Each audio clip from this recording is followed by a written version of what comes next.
ابھی ہم کو اس کا اندازہ نہیں ہو سکتا کہ مرزا صاحب کے رخصت ہو جانے سے ہمارا کتنا بڑا نقصان ہو گیا ہے۔ اب ان کی عدم موجودگی رہ رہ کر ہمیں ان کی یاد دلائے گی، اور اس وقت کے ساتھ ان کی جدائی کا گھاؤ بڑھتا چلا جائے گا۔ جدائی کا گھاؤ یعنی کہ جدائی کا زخم۔ مرزا صاحب بہت ہی خاموش کام کرنے والوں میں سے تھے، یعنی اتنے خاموش کہ خود ان کے زمانے کے اکثر لوگ بھی ان کے علمی اور ادبی کارناموں سے واقف نہیں تھے۔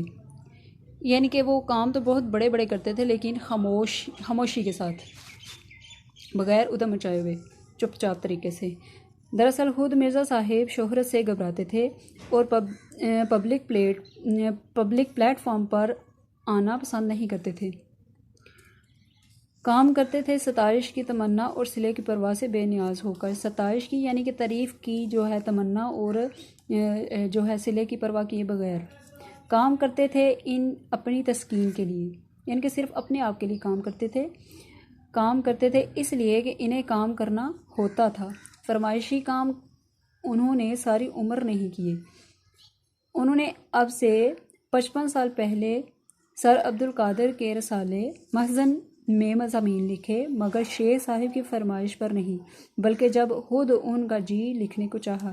یعنی کہ کسی بھی فرمائش کو وہ ایکسیپٹ نہیں کرتے تھے، جب ان کا دل ہوتا تھا لکھنے پہ، یعنی کہ جب ان کی طبیعت راضی ہوتی تھی، طبیعت مانتی تھی، تب وہ لکھا کرتے تھے اپنی مرضی سے۔ اس سبق میں سر عبدالقادر صاحب کا نام آیا ہے، یعنی کہ شیخ سر عبدالقادر معروف ادیب اور علامہ اقبال کے گہرے دوست تھے۔ مرزا صاحب کسی کو خوش کرنے کے لیے نہیں لکھتے تھے۔ مرزا صاحب پیسے کے لیے بھی نہیں لکھتے تھے، پیسے کی تو انہوں نے کبھی پرواہ ہی نہیں کی، بلکہ پیسے کے ذکر پر وہ چڑ جاتے تھے اور انہیں منانا مشکل ہو جاتا تھا۔ لاہور کے اکثر پبلشروں نے مرزا صاحب سے کتابیں لکھوانی چاہییں اور بڑی بڑی رقمیں پیش کی، مگر مرزا صاحب نے انہیں ایک لفظ بھی لکھ کر نہیں دیا، اور جب اپنا پہلا ناول یاسمین لکھا تو اپنے ایک شاگرد پبلشر کو بے مزد دے دیا۔ بے مزد یعنی کہ بلا معاوضہ، بغیر کسی قیمت کے، مفت ہی دے دیا۔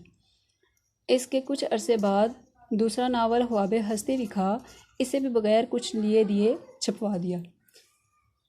ایک پبلشر صاحب لاہور سے دلی محض اس غرض سے آئے تھے کہ مرزا صاحب سے ایک ناول لکھوائیں گے۔